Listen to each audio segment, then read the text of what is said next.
Hey there everyone, today we are back at Walt Disney World because spring break has officially arrived.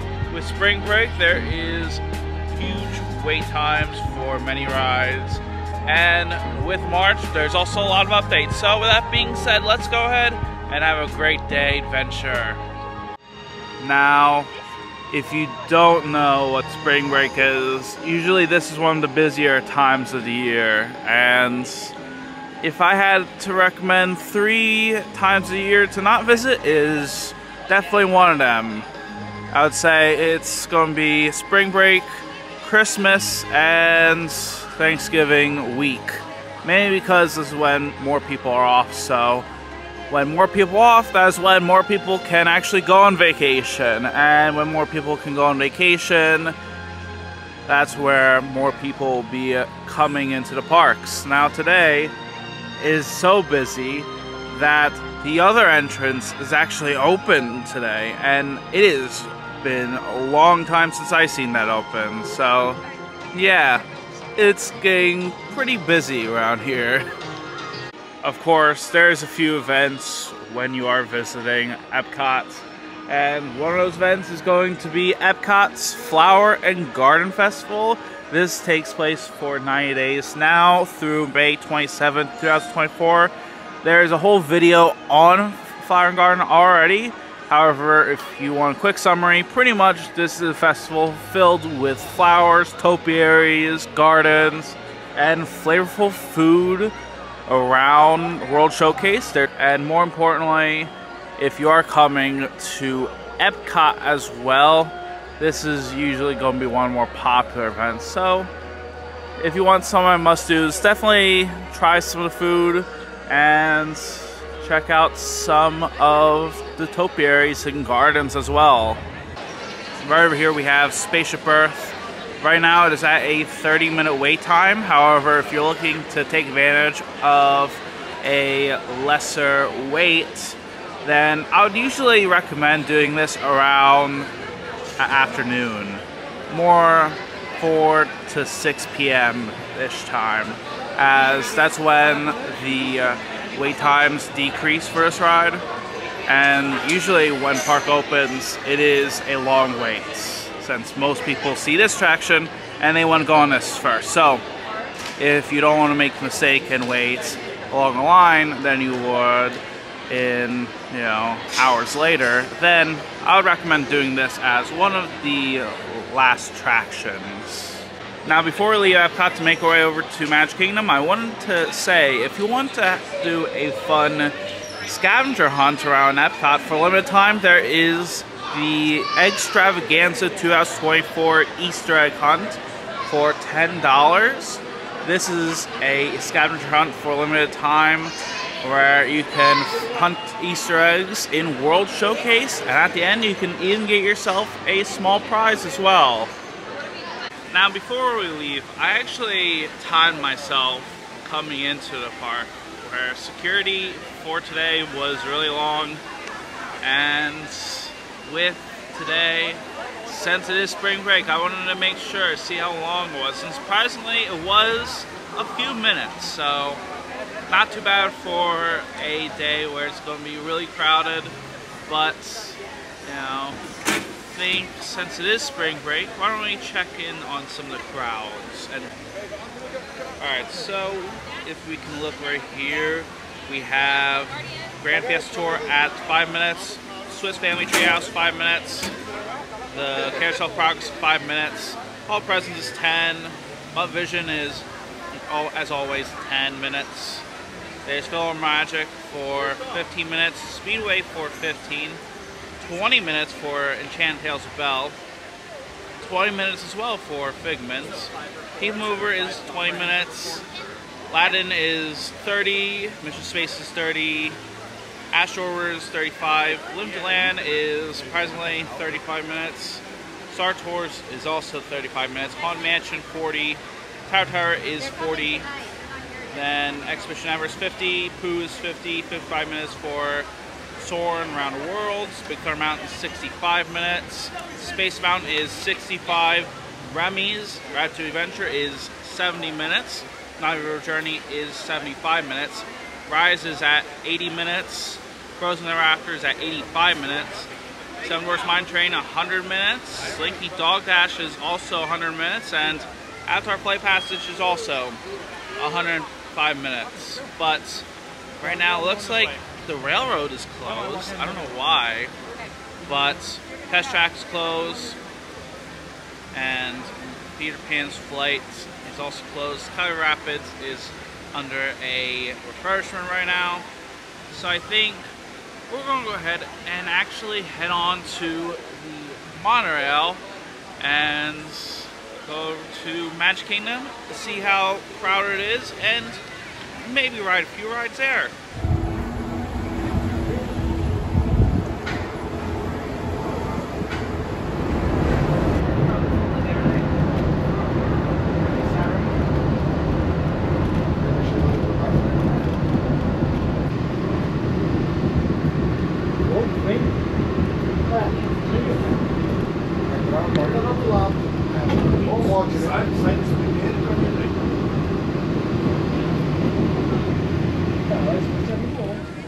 And we're now here at Magic Kingdom, and before we head into the park, I think I wanted to suggest some tips when avoiding crowds. And if you want to avoid long lines, here's some of my recommendation. First is do early entry rope dropping. Now what early entry means that it gives you 30 minutes into the park before the park officially opens. This is only for resort guests, so if you're a resort guest, here's some attractions I would highly recommend doing first. If you're going to EPCOT, make your way over to Remy's Ratatouille Adventures, and then for Magic Kingdom, I would recommend doing Seven Dwarfs Mine Train for your very first ride. And for Hollywood Studios, I'd recommend going on either Rise Resistance or Slinky Dog Dash, since those are two rides that tend to be more popular. And then for Animal Kingdom, there is Flight Passage, a ride I would highly recommend riding, but again, very long wait, so you'll want to do that very first thing in the morning.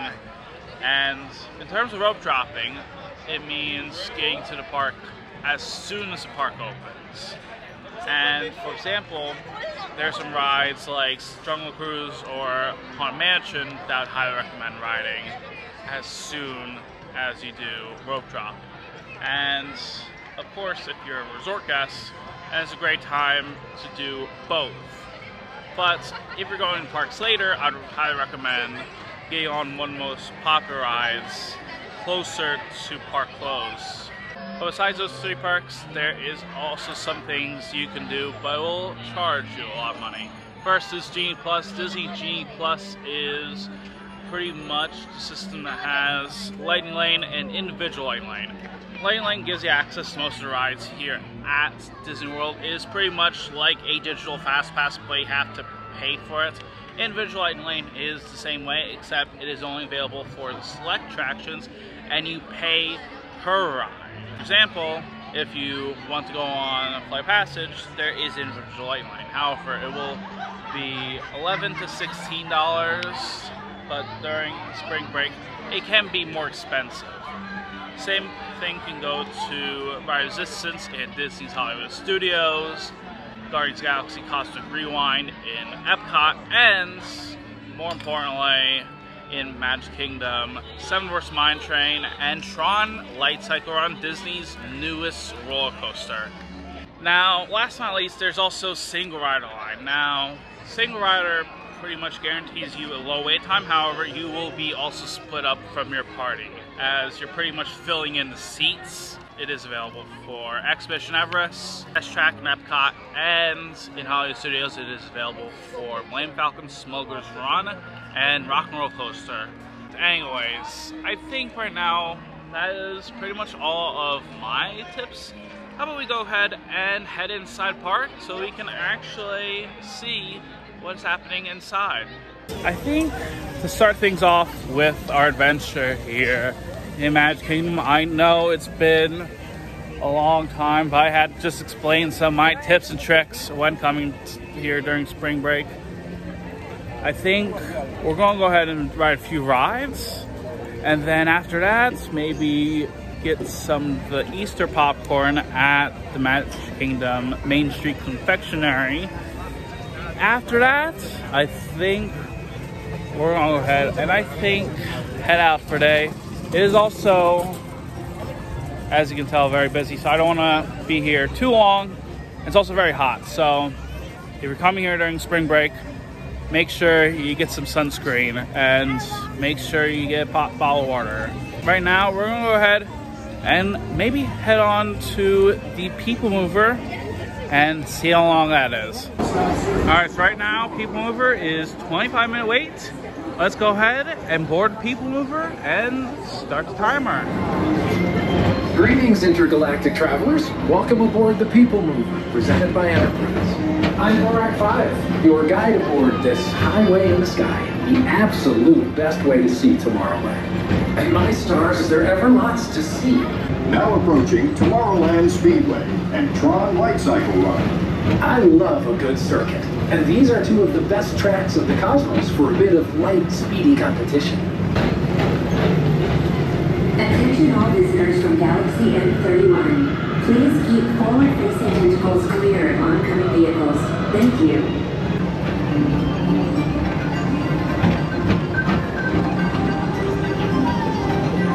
Now approaching Monsters Incorporated Laugh Floor. Mike Wazowski has brought in some real monsters of comedy. Whether you have one eye or 9, take the time to see this show. My fellow sentient life forms, our PeopleMover journey has nearly come full orbit.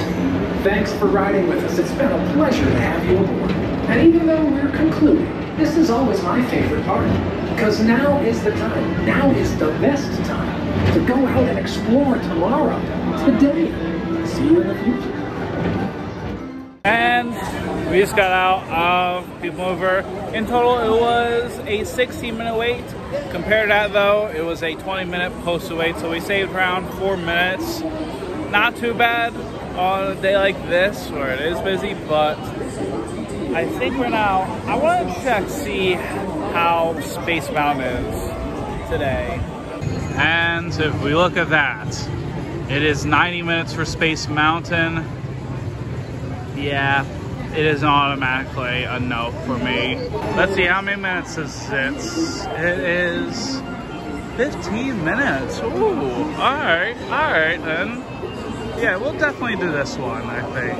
We'll do Astro Orbiter, and maybe after this, try to do something in Fantasyland afterwards. But let's go ahead and time it right now.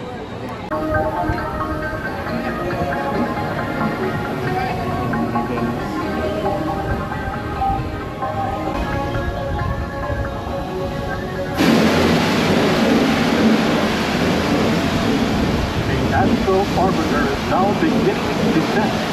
Please remain seated until your rocket ship stops. Then follow the arrows to the flight. Oh my God. Welcome back, pilots. Welcome back, everybody.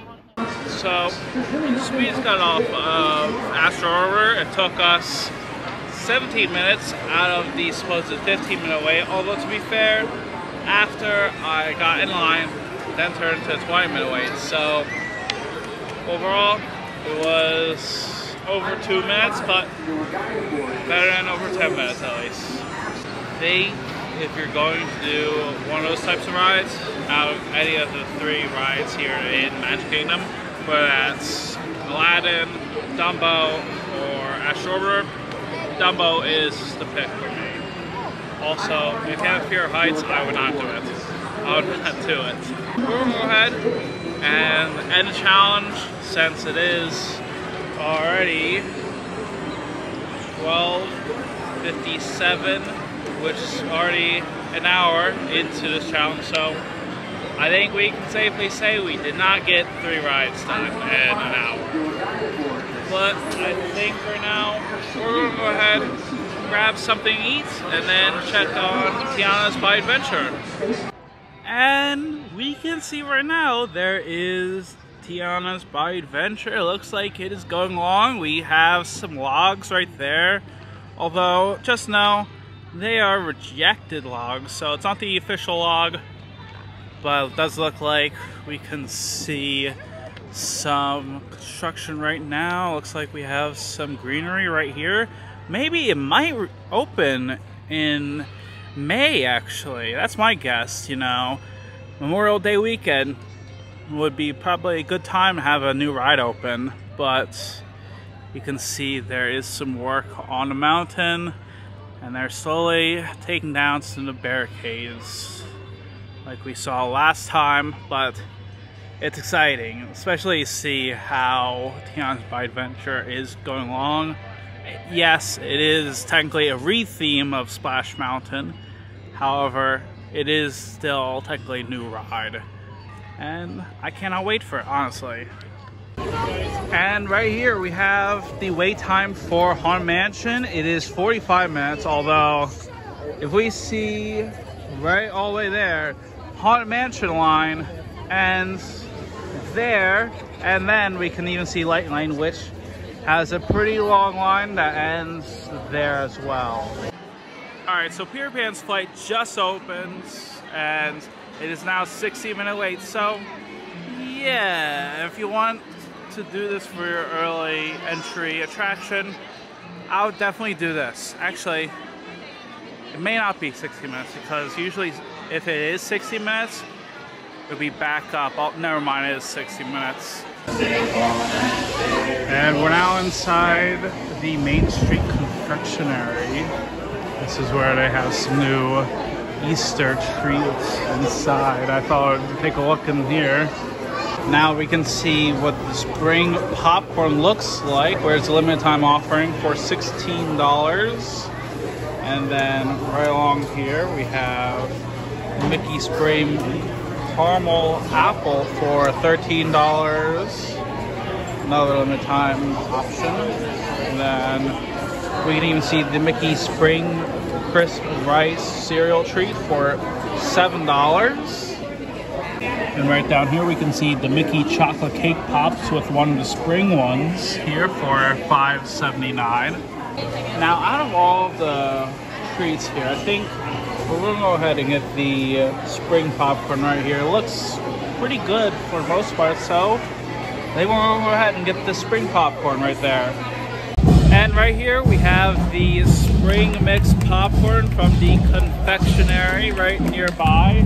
And according to Disney World, the spring mix popcorn has caramel popcorn, milk chocolate M&Ms, vanilla cake pieces, marshmallows, a white chocolate drizzle, yellow chocolate drizzle, and I think this is honestly one of the more anticipated treats I had, because for a long time I wanted to try popcorn. And if you remember last time, I think I said I wanted to try popcorn in Main Street, but I thought it'd probably not be worth it. However, in this case, they have the Easter spring popcorn. I'm really excited to try it. So let's open this up and dig in.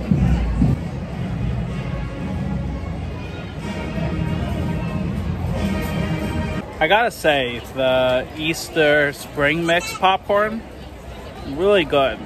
I think it was very sweet. The popcorn was amazing. The marshmallows, the M&Ms, the chocolate drizzle on top really adds to it overall. And I gotta say, this is one of the best Easter snacks you can get.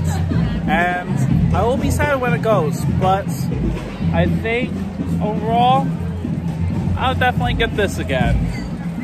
Now, I think with that being said, that's going to be it for today. Let me know in the comments below, have you ever been to Disney World during spring break? And if so, let me know your experience.